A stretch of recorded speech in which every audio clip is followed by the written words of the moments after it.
This is Advisorpedia's Power Your Advice podcast, and I'm Doug Heikkinen. We have Samantha Russell with us today, the Chief Evangelist at FMG Suite. And today we're going to unpack FMG's 2025 marketing guide to explore how financial advisors can turn this year's challenges into opportunities. From optimizing your website to growing your network, we're going to share strategies to elevate your marketing game. Welcome, Samantha. Hi there. Thank you so much for having me. So let's start at the top. What are some of the biggest marketing opportunities you envision for 2025 for advisors? Yeah. So obviously, everyone hates the answer that it depends on who you're trying to target and what you're trying to do. But if I had to pick one or two that would apply to everyone, I would say video, especially short form video. If you are making a podcast or you are doing longer form video, you can shorten them into clips that you share. And then the second one would be events. So it's interesting, the rise of AI and the proliferation of I don't want to say cheap content, but content that anyone can write with a prompt through an AI bot has made it so that people are really, really drawn more to authentic conversations and experiences. And we're seeing such a rise in events and people wanting to attend events, both online and offline. But we're seeing a really, really good ROI from events for the advisors we work with. That's really interesting. Let's talk about the FMG 2025 marketing guide. What is it and how are advisors using it? Yeah. So back in the last summer, 2024, our team was doing an offsite and we were talking about all the different ways that we help advisors. So we help them with social media, with events, with ongoing email and text communications that you drip on, warm leads or your current clients, your website. There's so many different things we help with and that really make up that marketing funnel from the top of the funnel, just becoming aware of your firm down to converting. And people get overwhelmed, right? If you're a financial advisor, marketing your business is a huge part of growing, yet it's not what you became an advisor for. And so we wanted to take all of our advice, our most practical, tangible tips that we really know move the needle when it comes to producing results and put them in one place and make it so that whether you're just starting out and you need some of those foundational elements, or you've been doing this a while and you just want to sort of level up, there'd be something in there that you could walk away from and implement in 2025. So that is the genesis of the guide. We just released it about a month ago, and it is broken into those sections, as I mentioned.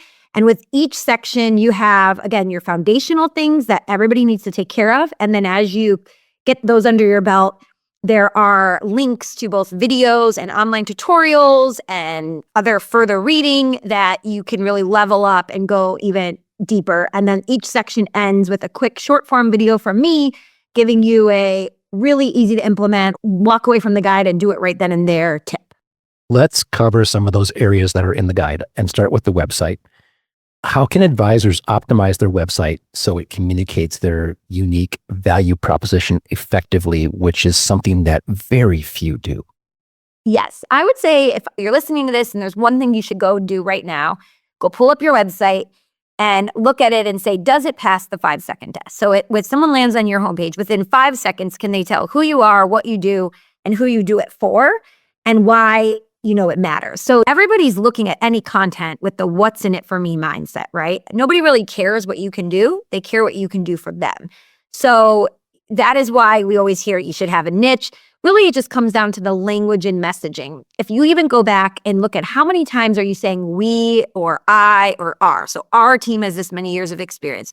We do this, we do that, I do this, versus you have this problem and here's a solution we provide. You're worried about this, we can help take care of it. Your family needs this and we are here to help.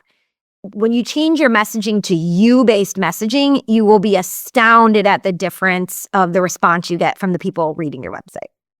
And that's audience-focused messaging? Is that what you're talking about?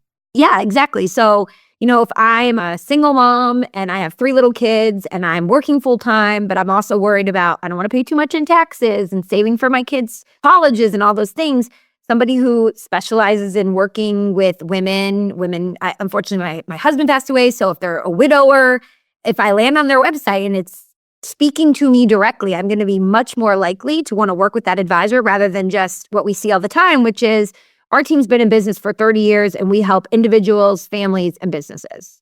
Well, that's everyone. And I always tell people with messaging, think of a magnet. In order for a magnet to work, it has to repel in order to attract. If your message doesn't repel anyone, it won't attract anyone either. Can behavioral science techniques fit into a website? That's right. They do. Amazing. So let's move on to social media. So social media is changing, and you've grown your LinkedIn network to more than 42,000 people.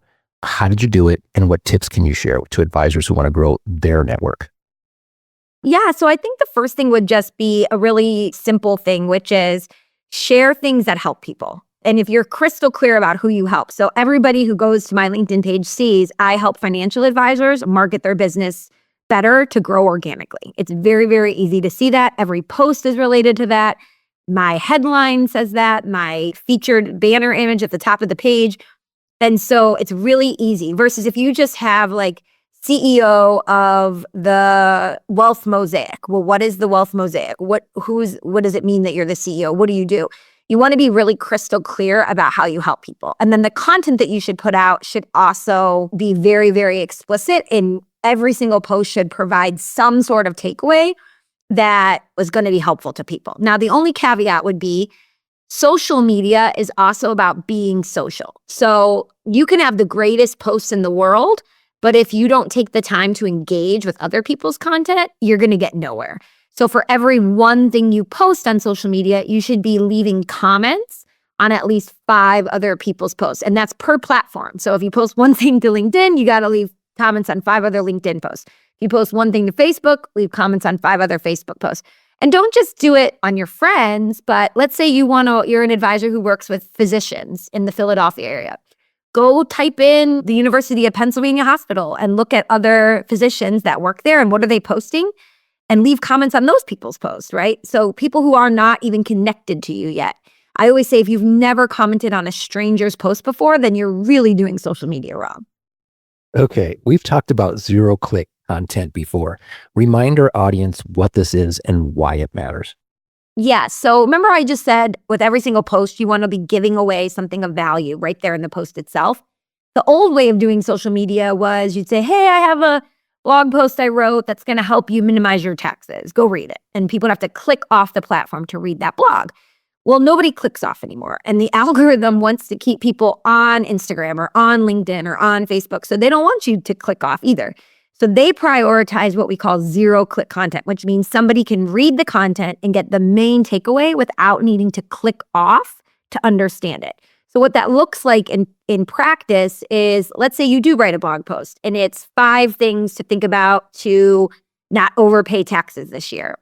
Instead of linking to it, you would actually take those 5 takeaways and put them in the post itself, maybe with a line or 2 explaining each. Now, this is important because somebody doesn't ever have to click to get your expertise and the takeaway. But the main thing it does, it allows people to have something of substance to leave a comment on. And remember how I just talked about how comments are so important? They are the currency of social media. The more comments you get, the more the algorithm will show your posts to more people. So when you actually do that zero-click approach, somebody now has something of substance that they can respond to. And you're so much more likely to get comments on your posts when you post in that zero-click format. Right. Let's move on to client and prospect communications. Is there a magic number of how much advisors should be communicating with clients and prospects in your view? So there's a really interesting study that YCharts, if everybody listening is familiar with YCharts, did, where they, over the course of multiple years, they asked clients, how often is your advisor communicating with you versus how often would you like them to be? And what they found is that not only do clients want more communication from their advisors, but the number one biggest reason why someone was considering leaving their advisor was because they felt like they were not being communicated with enough. So let that sink in. The number one reason, right? You really don't ever hear somebody say, I'm firing my advisor because they communicated to me too much. Like that does not happen. They might say, if you send them too many emails, they could say, hey, you're sending me too many emails, we got to cut back, but they're not going to get rid of you because of that. So we find the sweet spot really to be once a week. And if that's too much to handle, obviously we at FMG make it really, really easy because we have a whole platform and content team where we actually can do that for you, take care of the weekly communication. But at a minimum, it really should be every other week. Once a month is now just too infrequent. We used to recommend that sometimes, but it really should be every other week in order to stay top of mind. And so that can look a lot of different ways, right? It could be a regular newsletter you send where you round up 3 things going on in the news and kind of give your take on it, whether your client should be paying attention to it or not.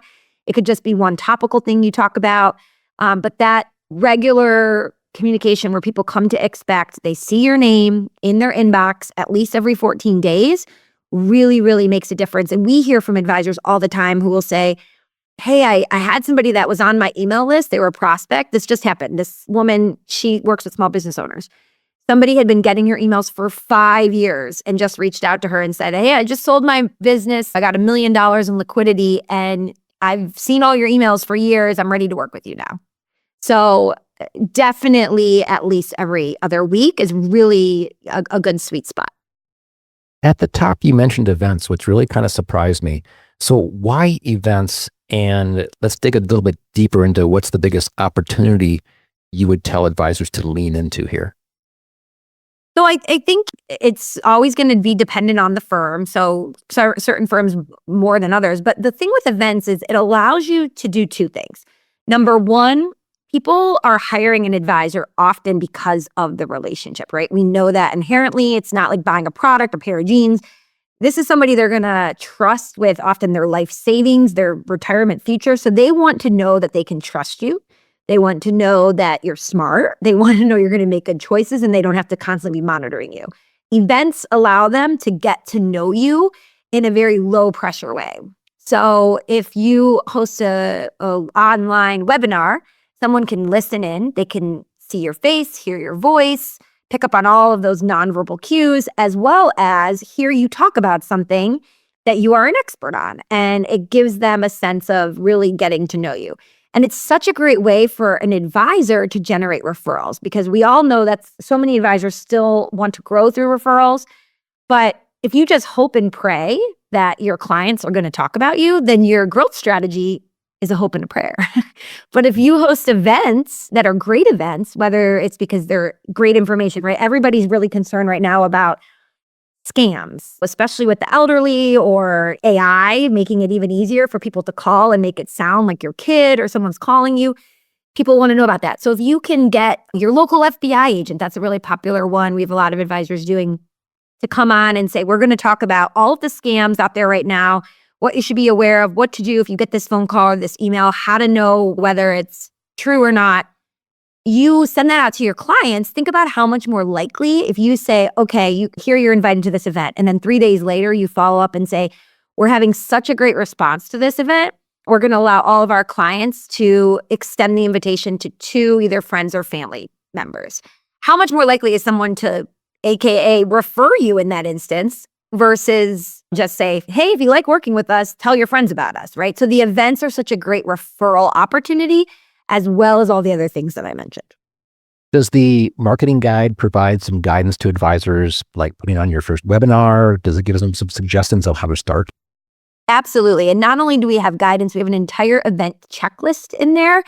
Everything from the pre-event planning to how to design your registration and landing pages to get the most signups, how to promote it, a schedule of promotion, and then even like logisticals, like what to do on the day of the event, how to make sure you're getting the most contact information from all of the people once they're there.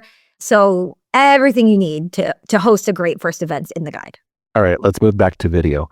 You mentioned video is great because it's authentic, but it's scary for people. People don't do it well. All you have to do is like scroll through LinkedIn and you'll see good ones and you'll see not so good ones. So what's the guide here?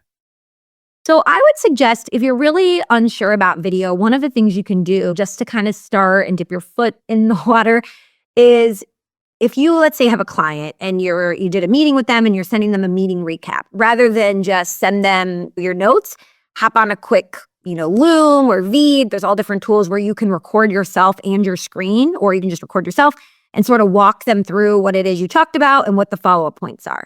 So you get used to, with the low-hanging fruit, right? They're already your client. They know you.